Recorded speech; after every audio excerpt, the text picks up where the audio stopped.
बारामती इथल्या राष्ट्रवादी काँग्रेस पक्षाच्या कार्यालयामध्ये दिवंगत उपमुख्यमंत्री अजितदादा पवार यांनी फोनद्वारे साधलेला संवाद सगळ्यांना ऐकवण्यात येणार आहे। शेवटचा फोन नेमका दादांनी कुणाला केला होता, काय संवाद झाला हे ऐकवण्यात येणार आहे। महत्त्वाची ही बातमी आहे। अजितदादा शेवटचं दूरध्वनीवरून कुणाशी बोलले, काय त्यांनी संवाद साधला, हे सगळं ऐकवण्यात येणार आहे। बारामतीच्या राष्ट्रवादी काँग्रेसच्या कार्यालयामध्ये हा शेवटचा फोन कॉल ऐकवण्यात येणार आहे। हा कशा संदर्भातला कॉल आहे, काय त्यांनी त्या कॉलमध्ये संवाद साधला होता हे बघणं महत्त्वाचं ठरेल। राष्ट्रवादी काँग्रेसच्या अध्यक्षपदी कोण असणार याबाबत अजूनही ठोस काही निर्णय समोर येत नाहीये, पण राजकीय वर्तुळामध्ये पक्षाचं अध्यक्षपद प्रफुल्ल पटेल यांच्याकडे दिलं जाणार असल्याच्या चर्चा रंगल्या होत्या। केंद्रीय मंत्री पियुष गोयल यांनी तसं विधान केल्यानं वाद निर्माण झाला होता। त्यावर प्रफुल्ल पटेलांना राष्ट्रीय अध्यक्षपदाबाबत पत्रकार परिषदेत माहिती दिली गेली। तर दुसरीकडे पक्षातील 30 पेक्षा जास्त आमदारांनी सुनेत्रा पवार यांनाच अध्यक्ष करण्याकरता सह्यांचं एक पत्र नेत्यांना दिलेलं आहे। खासदार प्रफुल्ल पटेल यांनीही सुनेत्रा पवारांकडे राष्ट्रवादी काँग्रेसचं नेतृत्व सोपवण्याचा नेत्यांचा आग्रह असल्याचं स्पष्ट केलेलं आहे।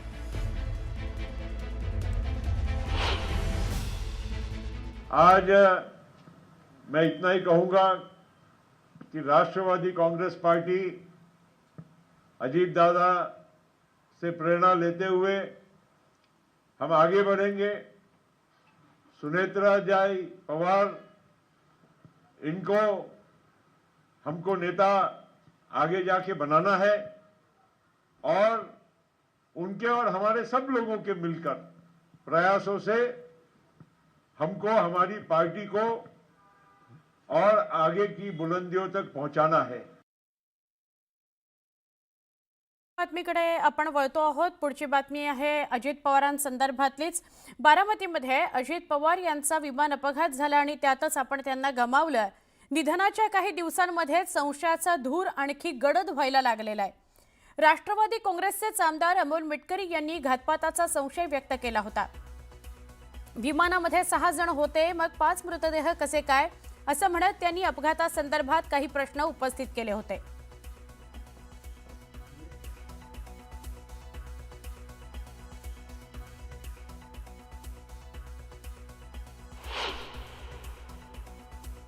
काय अडचण येत आहे का त्यांच्या? नाही, अडचण ही आहे की मोदी आणि शहांची आणि फडणवीसांची। अजित पवार हे भारतीय जनता पक्षाला सोडून परत शरद पवारांकडे आले असते तर तो भारतीय जनता पक्षाच्या ऑपरेशन लोटसचा सगळ्यात मोठा पराभव ठरला असता। त्याच्यामुळे अजित पवारांचा संशयास्पद विमान अपघात हा सुद्धा ऑपरेशन लोटसचाच भाग आहे का, असं लोकांनी प्रश्न विचारलेला आहे। ऑपरेशन लोटसचा भाग आहे का तो? संजय राऊत यांनी ऑपरेशन लोटसचं नाव घेण्याच्या ऐवजी त्यांच्याकडे काही पुरावे असतील तर ते पुरावे सादर केले पाहिजे। म्हणून माझी संजय राऊतांना एकच विनंती आहे की तुम्ही राजकारण सोडून द्या, तुम्ही नेटफ्लिक्सला स्क्रिप्ट रायटर किंवा डायरेक्टर म्हणून काम करा। एक हॉरर सिरीज, एक थरारक सिरीज करण्यासाठी जे काही मटेरियल लागतं ते तुमच्या पत्रकार परिषदेमध्ये आहे। त्याबद्दल तुम्ही नेटफ्लिक्सची एक टायअप करून, म्हणजे उबाटा गट तुम्ही खड्ड्यात घालवला, आता किमान नेटफ्लिक्सला जॉईन झालात, अशा वेब सिरीज काढायला लागला तर थोडं तुमचं दुकान चालेल। संजय राऊत साहेबांनी नेमकं ठरवावं की संवेदनशील विषयावर पत्रकार परिषद घेत असताना अजितदादांच्या घातपाताचा संशय जो आम्हाला येतोय त्यामध्ये सहकार्य करायचं की ऑपरेशन लोटस ते भ्रष्टाचाराची फाईल घेऊन बारामतीला जात होते असं करून त्याचं राजकारण करायचं। मला असं वाटतं राऊत साहेबांनी राजकीय त्याला रंग देऊ नये। संजय राऊतांच्या आरोपाच्या संदर्भात फार गांभीर्यानं घेतलं पाहिजे। एक खासदार पार्लमेंटमध्ये ऑन रेकॉर्ड हे जर वक्तव्य करतो आहे त्याचं गांभीर्य लक्षात घेतलं पाहिजे आणि त्या दृष्टीनं चौकशी झाली पाहिजे असं मला वाटतं। आता आपण गावाकडच्या 36 बातम्या महत्त्वाच्या घडामोडी बघूयात। राज्याचे उपमुख्यमंत्री एकनाथ शिंदे धाराशिव जिल्हा दौऱ्यावर असणार आहेत। धाराशिव जिल्ह्यातील जिल्हा परिषद आणि पंचायत समिती निवडणुकीमध्ये उमेदवाराच्या प्रचाराकरता एकनाथ शिंदे जाहीर सभा घेणार आहेत. लोहारा या तालुक्यातील जेवळी इथं एकनाथ शिंदे ही प्रचार सभा घेणार आहेत. कराडमधील कारवेमध्ये काँग्रेसला मोठा धक्का बसलाय. कारवे जिल्हा परिषद गटातील प्रचार सभेमध्ये काँग्रेसचे माजी सरपंच वैभव थोरात यांनी भाजपचे जिल्हाध्यक्ष आणि आमदार अतुल भोसले यांच्या उपस्थितीमध्ये भाजपमध्ये प्रवेश केला. त्यामुळे कारवेमध्ये काँग्रेसला मोठा धक्का बसलेला आहे. चंद्रपुरामध्ये प्रतिभा धानोरकर गटाचा महापौर होण्याचे संकेत असल्याची सूत्रांची माहिती आहे. विजय वडेट्टीवार यांच्या गटाचा उपमहापौर होणार आहे.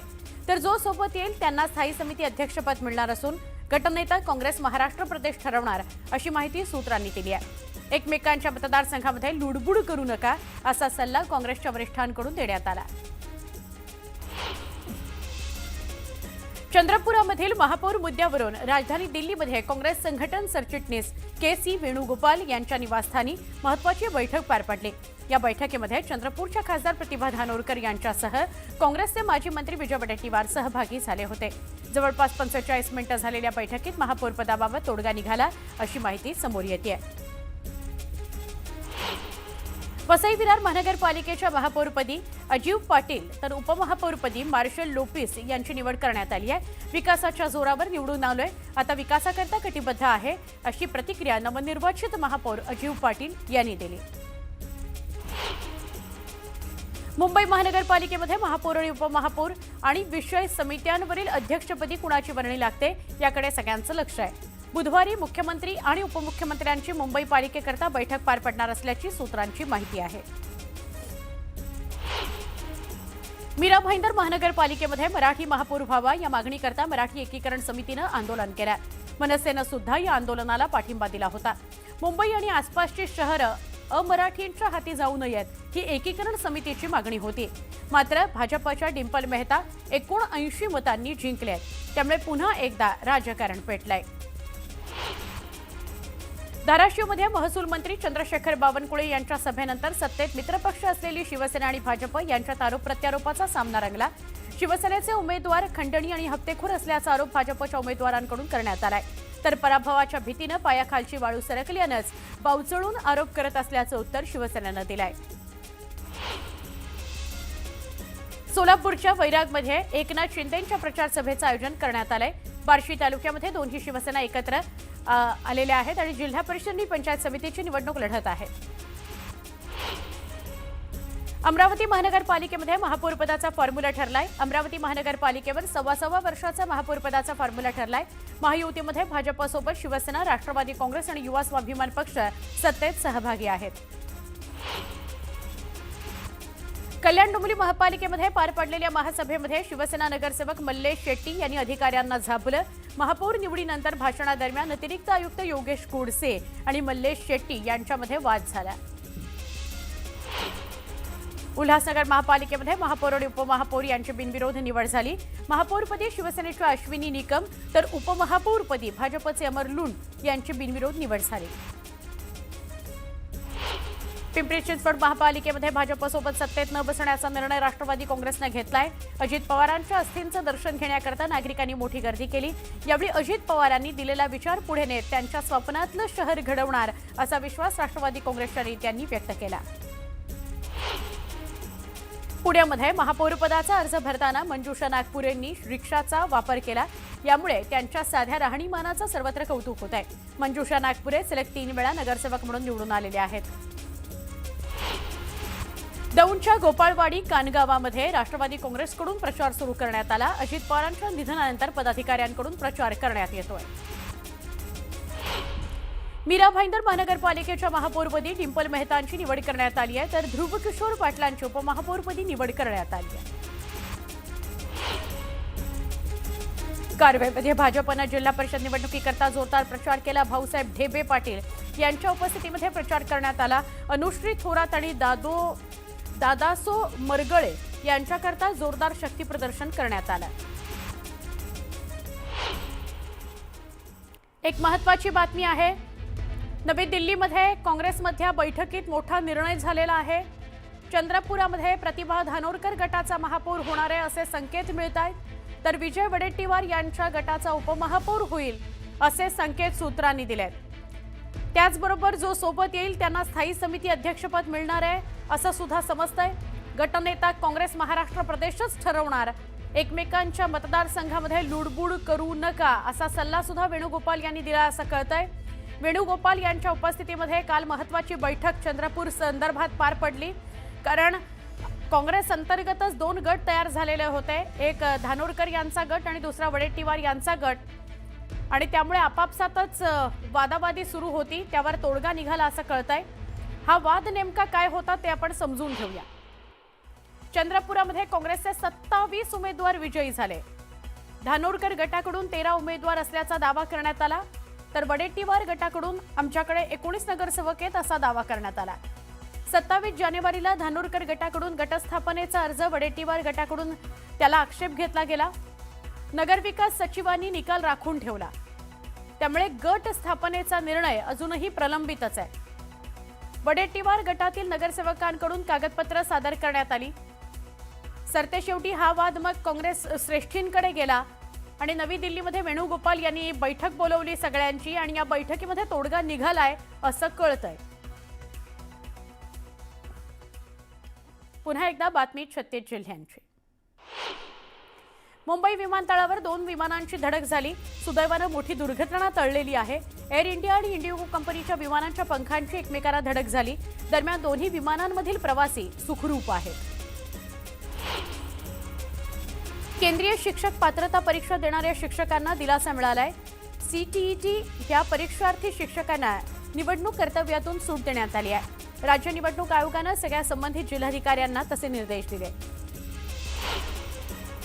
मुंबई अहमदाबाद बुलेट ट्रेन प्रकल्पामध्ये एक मोठा टप्पा पार पडलाय. पालघर जिल्ह्यातील दुसऱ्या माउंटन टनेलचा ब्रेक थ्रू यशस्वी झालाय. पहिला ब्रेक थ्रू हा 2 जानेवारीला झाला होता, तर दुसऱ्या टनेलचं काम 1 महिन्यामध्ये पूर्ण झालं.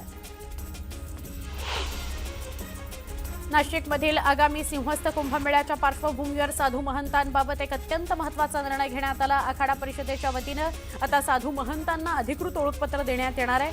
या निर्णयामुळे बनावट आणि ढोंगी साधू महंतांवर आळा बसणार असून भाविकांची फसवणूक रोखण्यास मदत होणार आहे. वसई विरार महापालिकेचे माजी आयुक्त अनिल पवार यांनी सर्वोच्च न्यायालयानं मोठा दिलासा त्यांना दिलेला आहे. ईडीनं दाखल केलेली याचिका फेटाळत ईडीची अटक बेकायदेशीर असल्याचं स्पष्ट मत व्यक्त करून मुंबई उच्च न्यायालयानं अनिल पवारांना जामीन मंजूर केला. अबू सालेम प्रकरणामध्ये कोर्ट आपल्या भूमिकेवर ठाम आहे. पॅरोल हवा असल्यास अबू सालेमलाच संपूर्ण खर्च करावा लागणार असल्याचं कोर्टानं म्हटलंय. मात्र आम्ही फक्त 1 लाख रुपये खर्च करू शकतो असं सालेमचे वकील म्हणाले. दरम्यान अबू सालेम पॅरोलबाबत 2 दिवसांनी पुन्हा सुनावणी होणार आहे. TWJ या प्रकरणातील आरोपी संकेश घाग याला पोलिसांनी व्हीआयपी ट्रीटमेंट दिली आहे. चिपळूण कोर्टात हजर करताना संकेश घागला पोलिसांनी हॉटेलमध्ये खास जेवणाची व्यवस्था त्याच्यासाठी केलेली होती.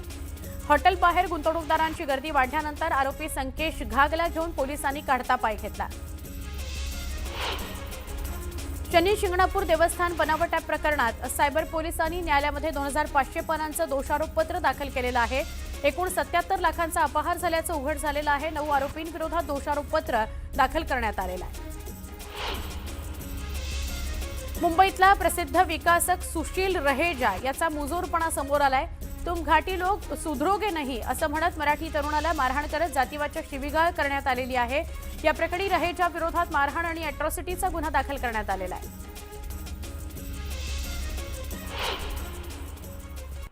एक महत्त्वाची बातमी बघूया.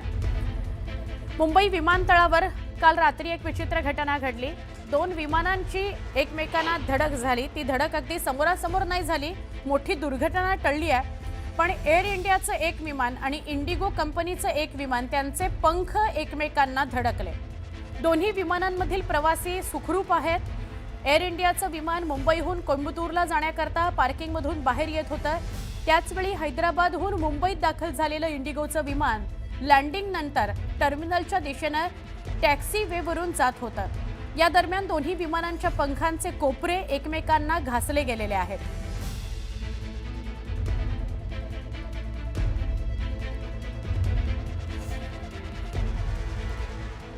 परत एकदा वेगवान स्वरूपातल्या बातम्या. केंद्रीय गृहमंत्री अमित शहांनी पियुष गोयल यांना फटकारल्याचं कळतंय. प्रफुल्ल पटेल हे राष्ट्रवादी काँग्रेसचे अध्यक्ष असल्याच्या विधानावरून पियुष गोयल यांनी भाष्य केलेलं होतं. त्यावर अमित शहांनी पियुष गोयल यांना खडसावलं असं कळतंय. पुण्याहून शरद पवार बारामतीला रवाना झाले. यावेळी प्रफुल्ल पटेल यांच्या प्रश्नावर शरद पवारांनी बोलणं टाळलं. हात जोडून शरद पवार पुढे गेले. अजित पवारांच्या अपघाती निधनावर राजकारण न करण्याचा सल्ला अमोल मिटकरींनी संजय राऊतांना दिला. तर ऑपरेशन लोटस आणि फाईल्स हे सगळे मुद्दे बाजूला ठेवून दुःखात सहभागी होण्याची विनंती त्यांनी केली. सगळ्यांच्या भावना लक्षात घेऊन सुनेत्रा पवार यांनी सूत्र हातात घेतल्याचं आमदार प्रताप पाटील चिखलीकरांनी म्हटलंय. तर सगळ्यांना सांभाळायचं असेल तर सूत्र कुणाच्या तरी हातात द्यावी लागतात असंही ते म्हणाले. राष्ट्रवादी काँग्रेसचे नेते धर्मराव बाबा आत्राम यांनी बारामतीतील सहयोग निवासस्थानी जाऊन अजित पवारांना श्रद्धांजली वाहिली. पवार कुटुंबियांची त्यांनी सांत्वनपर भेट घेतली. दोन्ही राष्ट्रवादी काँग्रेसच्या विलिनीकरणाबाबत अजित पवारांच्या राष्ट्रवादी काँग्रेसनं पुष्टी केलेली नाही. त्यामुळे या चर्चा काही दिवसांनी बंद होतील असं संजय शिरसाट म्हणाले. तर लाडकी बहीण योजनेला अजित पवारांचं नाव दिलं तर अडचण काय, कॅबिनेट याबाबत निर्णय घेईल असं शिरसाट म्हणाले.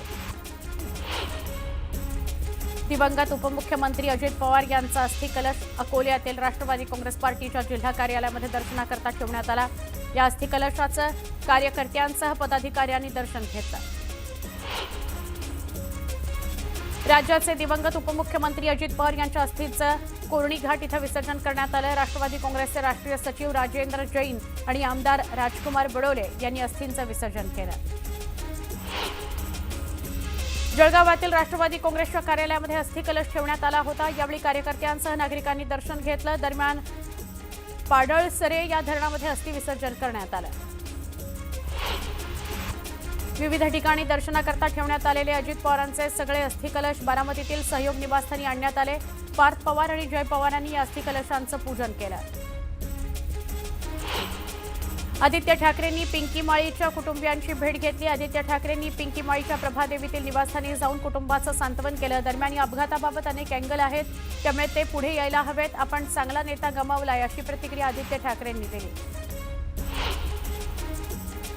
ई-केवायसी प्रक्रियेमुळे थकलेला 3 महिन्यांचा 4,500 रुपयांचा हप्ता लाडक्या बहिणींना एकत्र दिला जाणार असल्याची माहिती महिला आणि बालविकास विभागातून देण्यात आली आहे. नोव्हेंबर, डिसेंबर आणि जानेवारी या 3 महिन्यांचा हप्ता एकत्र देण्याचा निर्णय राज्य सरकारनं घेतला आहे. चालू आर्थिक वर्षामध्ये 15 फेब्रुवारीपासून 31 मार्च 2026 या कालावधीमध्ये सगळ्या प्रशासकीय विभागांना अनावश्यक आणि प्राधान्य नसलेल्या खर्चांवर निर्बंध घालण्यात आले असून जिल्हा वार्षिक योजना आणि आमदारांच्या स्थानिक विकास निधीतून होणाऱ्या खरेदीच्या प्रस्तावांवर वित्त विभागानं निर्बंध आणले आहेत आणि त्यावर निर्णय घेण्याचे अधिकार वित्त विभागानं स्वतःकडे घेतलेले आहेत. आर्थिक वर्षाच्या शेवटच्या 3 महिन्यांमध्ये मोठ्या प्रमाणामध्ये खर्च होत असल्याचं शासनाच्या निदर्शनास आलं आहे. त्यानुसार नवीन खरेदी प्रस्तावांना मंजुरी देण्यास मनाई करण्यात आली आहे. राज्य विधिमंडळाचं अर्थसंकल्पीय अधिवेशन 23 फेब्रुवारीपासून सुरू होत आहे. 6 मार्चला राज्याचा अर्थसंकल्प मांडला जाणार आहे. यंदाचा अर्थसंकल्प मुख्यमंत्री देवेंद्र फडणवीस सादर करणार आहेत. विधिमंडळाच्या इतिहासामध्ये मुख्यमंत्री असूनही अर्थसंकल्प मांडणारे फडणवीस हे पहिले मुख्यमंत्री ठरणार आहेत. राज्यातील प्राथमिक आणि उच्च प्राथमिक शिक्षक भरतीसाठी महत्त्वाची असलेली महाराष्ट्र शिक्षक पात्रता परीक्षा याचा अंतिम निकाल जाहीर झाला असून राज्यातील अनेकांच्या अपेक्षांवर पाणी फिरलं गेलेलं आहे. या परीक्षेमध्ये दोन्ही पेपर मिळून एकूण 4,75,669 उमेदवार बसले होते. यापैकी केवळ 50,369 उमेदवार पात्र ठरलेले आहेत. एकूण निकाल 11.28% इतकाला कमी लागलेला आहे. धाराशिवमध्ये जिल्हा परिषदेमध्ये शिवसेनेचा अध्यक्ष होणार असा दावा तानाजी सावंत यांनी केला आहे. तर या ठिकाणी भाजप आमदार राणा जगजितसिंह यांच्या पत्नी अर्चना पाटील उभ्या असल्यानं भाजप आणि शिवसेनेमध्ये वाद सुरू आहे. येत्या 8 फेब्रुवारीला संत गजानन महाराजांचा प्रकट दिन आहे. हा सोहळा मोठ्या थाटामाटात साजरा केला जात असतो. या पार्श्वभूमीवर शेगावामध्ये प्रकट दिन सोहळा सप्ताहाला सुरुवात झालेली आहे. त्याकरता शेगाव गजानन महाराज संस्थानकडून मोठी जय्यत तयारी केली गेलेली आहे. दरम्यान आतापासूनच दर्शनाकरता भाविकांनी गर्दी करायला सुरुवात केलेली आहे. अजित पवारांच्या अपघाती मृत्यूमुळे राष्ट्रवादी काँग्रेसच्या उमेदवारांचा प्रचार अनेक ठिकाणी थांबला. मात्र उमेदवारांचा विजय ही अजितदादांना श्रद्धांजली या भावनेतून मंत्री अदिती तटकरे यांच्या म्हसळा या मतदारसंघातील मेंदडी इथल्या राष्ट्रवादी काँग्रेसचे कार्यकर्ते प्रचाराला लागलेत. अजितदादांच्या मृत्यूचं दुःख मनात घेऊन रॅली नाही, सभा नाही, तर मतदारांना घरोघरी जाऊन भेटणार आणि प्रचार करणार असं ते सांगतायत. सांगलीत कृष्णा आणि वारणा नद्यांच्या संगमावर अजितदादांच्या अस्थींचं विसर्जन करण्यात आलं. बारामतीमधून स्वर्गीय अजित पवारांचे अस्थी कलश दर्शनाकरता सांगलीच्या राष्ट्रवादी काँग्रेस पार्टीच्या कार्यालयामध्ये आणण्यात आले होते.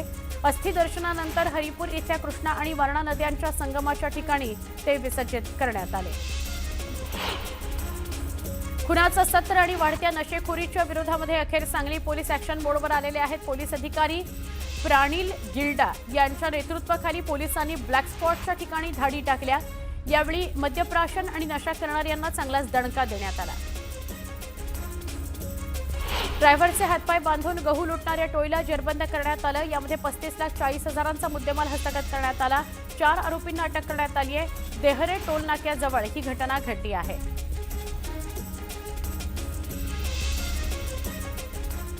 आता एक सविस्तर बातमी आहे. राज्य सरकारची अत्यंत महत्त्वाची आणि लोकप्रिय अशी ठरलेली मुख्यमंत्री माझी लाडकी बहीण योजना सातत्यानं चर्चेत येते. कधी वेळेवर हप्ते न मिळाल्यानं तर कधी श्रेयवाद रंगल्यानं. महायुतीतील 3ही पक्षांकडून वारंवार लाडकी बहीण योजना आमचीच कशी असा दावा केला जातो. सध्या जिल्हा परिषद निवडणुकीच्या निमित्तानं महायुतीतील मित्र पक्षात पुन्हा एकदा श्रेयवाद रंगल्याचं दिसतंय. छत्रपती संभाजीनगरामध्ये झालेल्या सभेत उपमुख्यमंत्री एकनाथ शिंदे यांनी लाडकी बहीण योजना आमचीच असल्याचं म्हटलं. त्यावर राष्ट्रवादी काँग्रेसचे नेते हसन मुश्रीफ यांनी पलटवार केला आणि या योजनेवर आमचा अधिकार असल्याचं सांगितलं. मी जेव्हा मुख्यमंत्री झालो तेव्हा पहिल्यांदा मी ठरवलं की माझ्या लाडक्या बहिणी मातांसाठी काहीतरी केलं पाहिजे आणि त्यातूनच मुख्यमंत्री माझी लाडकी बहीण योजनेचा जन्म झाला आणि मुख्यमंत्री माझी लाडकी बहीण योजना सुरू झाली. ही योजना आम्ही सगळे सत्यवती मंडळी आहेत आम्ही जाणली असं म्हणणार आणि ते काल म्हटलं घेतलं. परंतु उपमुख्यमंत्री यांच्याकडे तिजोरी किल्ली होती अजितदादा पवारकडे आणि आमच्या महिला बालकल्याण मंत्री ज्या आहेत त्या आहेत आदितीताई तटकरे त्यांचीच सही होती. म्हणून मला आमचं म्हणणं आहे की आमचा अधिकार आहे. अजून एक महत्त्वाची बातमी आहे. ही बातमी आहे धाराशिवमधून. धाराशिवमध्ये ईव्हीएम मशीन चांगलं आहे हे खासदार ओमराजे निंबाळकर यांनी त्यांच्या पक्षप्रमुख उद्धव ठाकरे आणि सकाळी भोंगा वाजवणारे संजय राऊत यांना समजावून सांगायला हवं असं वक्तव्य पालकमंत्री प्रताप सरनाईक यांनी केलेलं आहे. धाराशिवचे पालकमंत्री आहेत प्रताप सरनाईक, त्यांनी हे वक्तव्य केलंय. काल ओमराजे यांनी असं म्हटलं होतं की ईव्हीएम मशीनमध्ये अजिबात बिघाड नाही, त्याला उगाचच नावं ठेवली जात आहेत. जर ते बिघडलेलं असतं तर मी कसा जिंकून आलो असतो असं त्यांनी म्हटलं होतं. म्हणजे उद्धव ठाकरे संजय राऊत यांच्या विरोधातली भूमिका घेतलेली होती. त्यावर पालकमंत्र्यांची ही प्रतिक्रिया आलेली आहे. ईव्हीएमवर संशय घेऊ नका, ईव्हीएममध्ये घोटाळा असता तर मी कसा काय खासदार झालो असतो असं वक्तव्य ओमराजे निंबाळकरांनी केलं. त्यावर पालकमंत्री प्रताप सरनाईक यांनी प्रतिक्रिया दिली आणि चांगलाच समाचार घेतलाय उद्धव ठाकरे संजय राऊतांचा.